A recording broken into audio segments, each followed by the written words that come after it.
In March 2018, just a few months after the bitterly contested election in 2017, President Uhuru Kenyatta and Raila Odinga emerged from Harambee House with a handshake.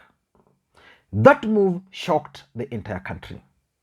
And as a matter of fact, that handshake changed the politics of this country completely. And one question which most Kenyans have been asking themselves is just one. What was the objective of that particular handshake?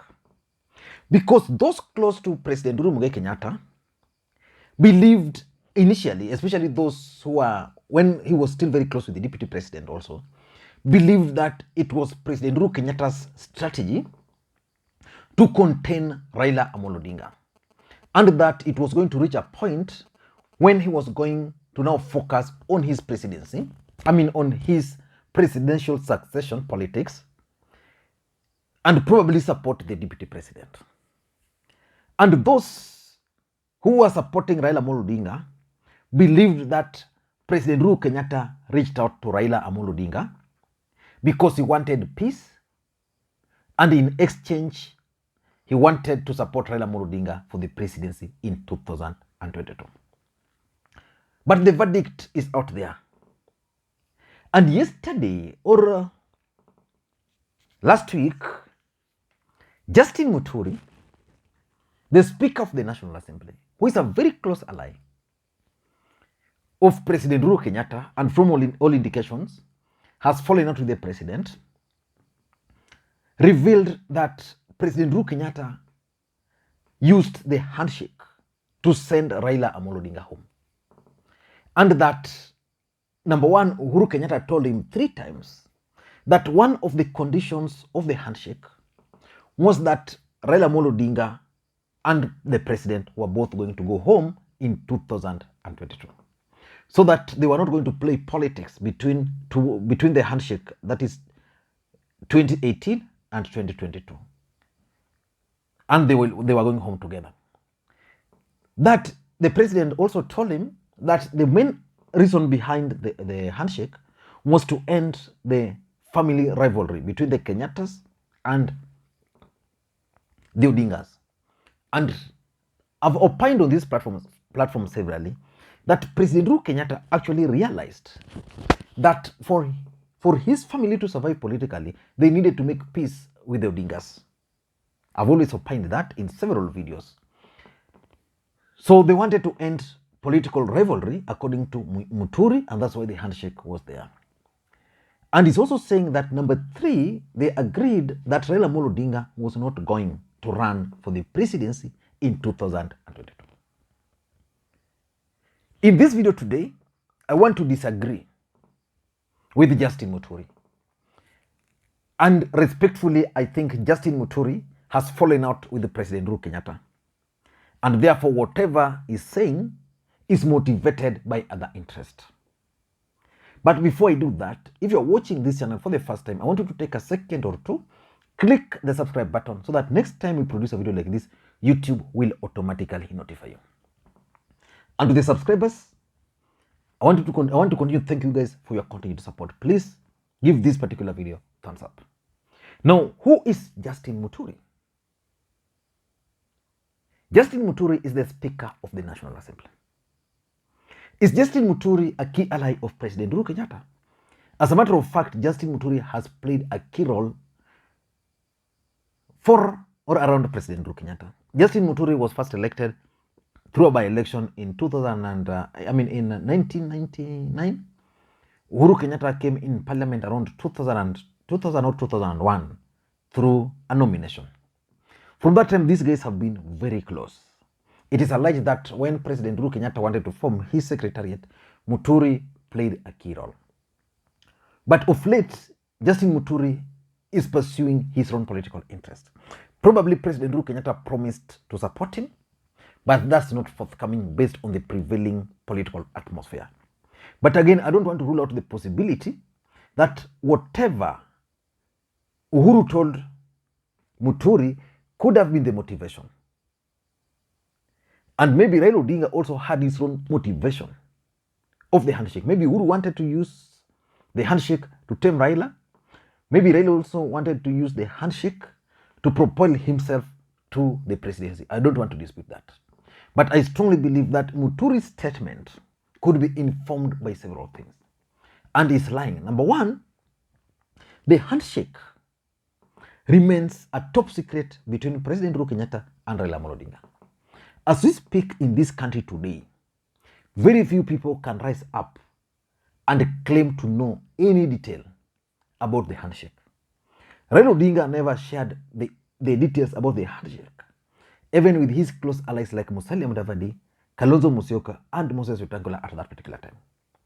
Even James Orengo, his legal advisor, the only person who was present was Junet Mohammed.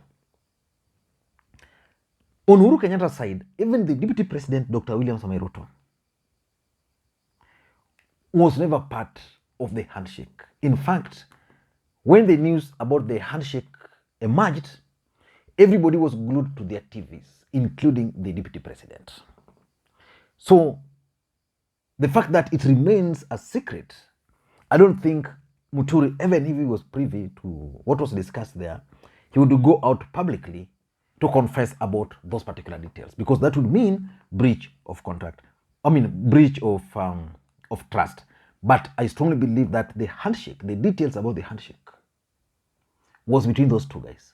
So probably Uhuru just shared with Muturi his thoughts, because by that time the contest was bitter and Muturi was one of his key allies. Number two, I also think that if what Muturi is saying is true, then Uhuru Kenyatta would not have gone to the extent he has gone. One of the things Uhuru Kenyatta would have done was to preserve Jubilee as a political party. Jubilee was not a weak political party. Uhuru Kenyatta didn't need, for example, Raila Odinga to govern. He had enough support.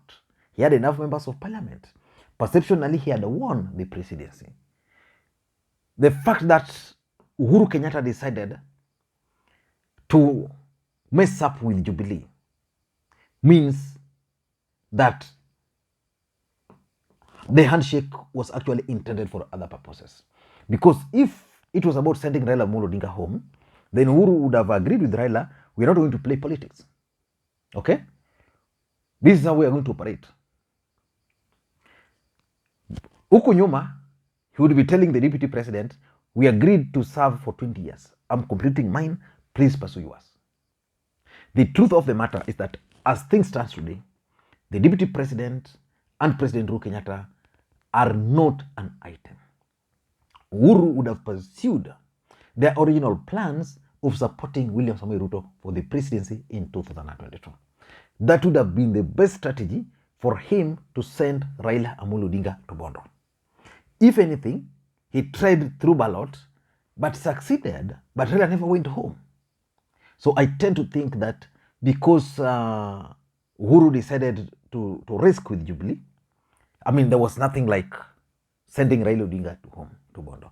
Otherwise, Jubilee would be strong. As we speak, ODM is a very strong party because the president allowed Raila Odinga to strengthen it, while at the same time, the president dismantled Jubilee, took it away from Ruto. So that today we have Jubilee which are loyal to the president and not to the deputy president. So I don't think Uhuru would have wanted to leave a legacy where he is considered as someone who broke his own political party. Number three, in my view, is a question. If Uhuru wanted to send Raila Odinga to Bondo, what was the objective of the Building Bridges Initiative process? Because even Muturi is stating clearly that the president wanted to use the Building Bridges Initiative process to pursue his own politics and to manage his succession politics. What was the objective of the BBI? In my view, if you ask me, one of the main objectives of the BBI was to achieve unity or inclusivity, where inclusivity would mean that we are going to have a president, a deputy president, two deputy presidents. We are going to have a prime minister, two deputy prime ministers. President Uhuru Kenyatta was going to be the prime minister of the Republic of Kenya. That's what he wanted to achieve through the Building Bridges Initiative process, which means he would have supported Raila Odinga to become the president. And then after that, he was going to become the prime minister through the support of Raila Odinga and probably remain in power. President Uhuru Kenyatta did everything for BBI. In fact, if there's something which failed President Uhuru Kenyatta was the collapse of the Building Bridges Initiative process. Number 4, I also believe that James Muturi's statement is actually motivated by the fact that Raila Odinga is gaining support in the larger Mount Kenya region. That's what I believe. Because if Raila Odinga was not gaining the support in the larger Mount Kenya region, Muturi would not be bothered about Raila Odinga. He would be focusing on his own presidential bid. So because Raila is gaining popularity, Muturi wants to run for the presidency or support the deputy president. He's looking at a way of setting up Raila Odinga against the Kikuyu nation. That this guy was not supposed to run for the presidency in 2022. He was supposed to be President Uhuru Kenyatta's partner in the handshake, and then he was supposed to go back to Bondo.